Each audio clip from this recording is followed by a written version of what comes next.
Hello and welcome to the Metropolitan Elites. I went to a rally type thing last night. Yes. The politics of protest. It makes no difference. You have to be Prime Minister to make a difference, and you deserve to be Prime Minister. Don't get me started on Tony Blair. Yeah, I don't even want to mention that. It's just so horrible. He is. We won't go into Hatred. that. Hatred. So yeah, I mean there was Jeremy Corbyn's much criticised by The Metropolitan Elite. the Metropolitan the press, particularly the left-wing press maybe. Yeah. He's not getting out there and he's not doing it. He's not really involved. He's kind of half-hearted. I mean, he came to visit me yesterday. Well, visit this area. Mm-hmm. We've been targeted as one of the key areas, and actually our MP is a Labour MP who's Eurosceptic. She's sort of on the other side, and I think she's actually making a very positive contribution to the exit debate. Wow. I've got quite. She'll be the only one then. Yeah, I've got quite a lot of respect for Gisela Stewart. But I mean, Jeremy Corbyn came here with Jack Dromey, Nina Gill, and Billy Bragg, and some local blogger that I'm not entirely aware of. And we sat there and listened to their. It was more of a rally to get people out there to convince people to stay in. When actually I was there to hear an alternative argument for Remain, to see if there was another argument there. Yeah, the proper argument rather than... Yeah. And so I was looking to be convinced rather than to, be convinced to go out evangelising. Yeah. Whatever. So I was a little bit disappointed on that front. It turns out there isn't a particularly positive argument there either, which was surprising. I listened to you and it sounded very, very much Jeremy Corbyn's platform. Jack Dromey actually went out there and called the other lot a bunch of bastards. Necessary. Yeah. But I mean, the most striking thing is, I've never been to a Labour Party event or anything like that. Mm-hmm. Was the reception that Jeremy Corbyn got when he entered the room. Really? Everyone was on their feet, Buzzing. clapping, Yeah. absolutely cheering him along the way. You were left under no illusion he's going nowhere. He's going nowhere fast. Yeah. And people were hanging on every word he said, which I thought, which came across to me as particularly banal actually. They're fairly standard left-wing arguments obsessed with workers' rights and stuff like that, which, is okay, but we've heard them all before. So that was quite eye-opening actually, that there isn't really a positive argument from the left either, really. That is a thing though, isn't it? In that there's workers' rights stuff coming from the EU. Then again, is it the ECHR? I don't know. Here's the thing, the workers' rights that come from the EU are beneficial, but that's the sort of the Labour and the left getting out there and saying we should stay in the EU because of the workers' rights that we get from there, the working time directive and all that, and the maternity leave and the holiday. But that just sounds to me, essentially, look, we've lost the argument here, let's rely on the European Union to sort that out for us. We've failed here, so... And it's so depressing, isn't it? Yeah, it suggests a lack of ambition. It's sort of like, if we leave the EU, we're not going to be able to make the argument for workers' rights. Yeah. And that's a little bit depressing, really. It just suggests to me that on the left and the right, there needs to be a search for new ideas. Neoliberalism it pretty much died. It's like a paralysis. Because neoliberalism has died, they don't know where to go with it. Because they just keep doing it. There's nothing for, politicians to believe in, to shape their decisions. You can keep making the argument from neoliberalism, but at the end of the day, the idea that markets sort of regulate themselves is out the window. The bankers, it hasn't worked. It crashed. It caused massive global recession. Yep. So you've got to look at it again. But the issue is there's a vacuum there. There's nothing to fill that void. Now the left, which I actually believe a lot of the arguments that the left make is right, but it just feels like the argument's lost because. There was this argument that it's preaching to the converted and it's not going across the aisle. Yeah, the idea that unions are bad, bureaucracy's bad, red tape's bad. Union is a dirty word, isn't it? It's become a dirty word. I mean, these are institutions that protect us. Protect us at work, you know, and yet they're considered a day where it's ridiculous. Yeah. And there's a perception as well, you know, that the US don't have them, and of course they have them more than we do. Yeah. Actually, and they do very well for the people that work under the union sort of thing. Yeah. Doesn't mean there's not problems. It doesn't mean they had too much power in the 70s maybe or whatever. It doesn't mean that they're bad on principle. But the argument's there. It's too easy for sort of like right-wing politicians to not address the argument. Yeah, they just say, union is bad. So it's like, you know, the old champagne socialist type thing for someone who's middle class and left in. So if you've done well, you're a champagne socialist. Yeah. If you're poor, politics of envy. Yeah. Doesn't mean anything. If you're old, you're a dinosaur. Yeah. It's, you know, it's sort of there's a cliche there for it, and it doesn't deal with your arguments. It's just to put there. So the left need new ideas, yeah. Or a new way of presenting it. Well, I think there's good ideas. Yeah.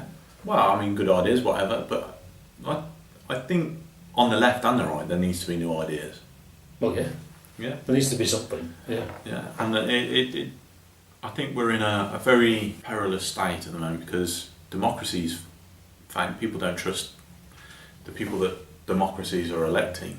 I mean, you look across the Atlantic, Bernie Sanders and Hillary Clinton, how they're going to patch that together now, you know, remains to be seen. Yeah, it makes it all very precarious. Because the people that are entering, in this country as well, the people that are entering politics are politically engaged. They're young people, politically engaged. So the usual fob-offs aren't going to work. Aren't they being treated with contempt? They are. That's more than ever, maybe. And that's part of the problem. No, what we do now, that's it. You can't do anything else. You can't question us. We're the elite. Well, the media, and media gets a lot of criticism from people like us. I think the real issue with the media is, journalists at major newspapers, part of their cachet of the newspaper is the people that they have access to and know and can interview and stuff like that. Mm-hmm. So if you've got like all these contacts, you can go in your diary, you can phone up Jack Straw or whatever. At The Guardian, that will give you a certain amount of credibility and status and that. When Jeremy Corbyn gets elected, no one's been chasing Jeremy Corbyn, Mm-hmm. Jeremy Corbyn has no sort of people he talks to in the media. I think there's a bit of resentment there. There's a lot of people thinking, shit, must be. My job's on the line here because, I have no access. I can't get those stories, sort of thing that they would normally be getting through all the politicians that they've been, not cozying up to, but cultivating relationships with over the years. And the Corbyn argument that if he is a shambles, if it is a mess, things would have happened that haven't happened. They wouldn't have responded in that way, would they? It would be more of a comedy thing rather than trying to bash us over the head with it. Yeah. And the senior Labour Party would have had a leadership contest by now. And they haven't because he would win. Absolutely. Hands down. I mean, more than he did the first time. I mean, he got more than one standing ovation last time. It did shock me a little bit, I have to say. The guy didn't have to do an awful lot to get around him. And I like Jeremy Corbyn, I'm a Jeremy Corbyn supporter. Yeah. But I want to hear something new now. I mean, we've heard all the old arguments. Obviously, it takes a while to develop these policies, but it's time that we heard something different, something more inspiring. Yeah. Well, I mean, we've said this, haven't we? That Bernie Sanders is better. Yeah. Bernie Sanders is brilliant. It actually makes you feel that it's possible. Yeah. Yeah. If we had a Bernie Sanders here, what difference that would make? So yeah. It's all gone terribly, horribly. I mean, okay, let's go back to the European Union issue. The way that David Cameron's side of things are going about this is exactly the wrong way of getting what they want. Because the Remain are hoping for a big turnout, lots of young people coming out, voting. And when you have negative politics, that actually turns people off and they feel weary and less likely to vote, essentially. Yeah. And it's interesting that about the extension to register. The way it's been presented anyway, whether it's really true, is that the Brexiters don't like it. They feel that the Remainers are benefiting from more people registering to vote. I'm not sure if that's true because this was the night of the Cameron-Farage non-debate, and I would see that the TV audience. That's where Farage does well. So I'm not convinced about that. But I mean the argument that we don't want too many people voting is It's a terrible argument. How can you even put that? You can't make that argument. You always want more people to vote. You can't say, well, we might not win, so stop people from voting. Well, it just goes to show what an absolute shower of shambles David Cameron's governments have been. Yeah. The whole purpose of moving from individual registering of votes rather than per household was to stop young people, potential Labour supporters, from voting.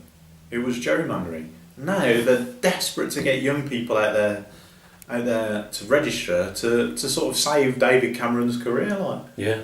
I mean, that's what the reason they do want to do, is to save David Cameron's career. It's all self-inflicted. Yeah. It's sort of Boris Johnson, his own. Well, let's say it's true what Amber Rudd was saying last night, that Boris Johnson's only interested in David Cameron's job. Well, David Cameron was the one who said he was only going to serve one more term as Prime Minister. Yeah. If he hadn't said that, Boris Johnson would probably still be mayor. Yes, he wouldn't have done it. He'd probably be arguing for Remain. Yeah. Absolutely bizarre. Yeah. And if you don't think there's going to be a Tory Civil War, there's going to be a lot. Well, Nadine Dorries said in David Cameron's toast.